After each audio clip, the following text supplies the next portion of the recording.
When you look at tomato plants, just to give you a little background, read your tags.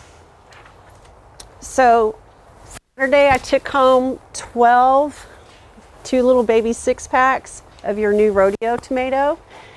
I'm going to do a grow test against all of my competitors out in the market just to see how we look against them, and that's part of my job. I need to know my competition, and I am good at that. I'm very honest. I mean, I'll show it if they kick our butts.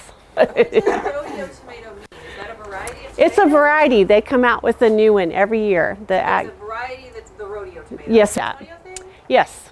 Primarily, yes. San Antonio is known for it. Rodeo tomato, and each year the Texas Yes. agriculture. One year it was, So it's something they've hybridized, or it's Yes. Yes. it is a hybridized. So it's going to be, this is where I'm going, it's going to be a determinate tomato. So when you look at your tomato tags, read them, because there are two types. There's determinate and indeterminate. Determinate means I'm going to produce, I'm going to grow for you, and I'm going to produce. It's going to get hot at night, 75 and above, and I'm going to quit producing. I'm a one and done kind of plant. Okay, you're going to toss me. That includes any of your hybridized plants, your celebrity is included in that, and then this rodeo tomato variety. Then you have your indeterminate tomatoes.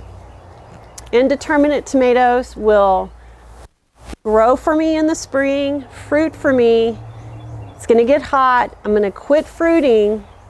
I'm going to just be here hanging out with you. I may put some flowers on, but I'm not going to set. Okay, it's July. I don't feel like making the fruit. It's too hot. It's going to start cooling down in September, October, and I'm going to start putting out fruit again. Okay, that's an indeterminate.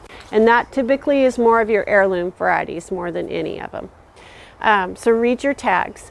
When you plant, also always plant some cherry tomatoes. They typically will take nighttime temperatures above 76 degrees. Okay, continue producing, break that rule of thumb. When you do tomatoes, again, 1 tomato per pot. If you're doing one of the nice 4-foot horse troughs, you can put 2 in either end.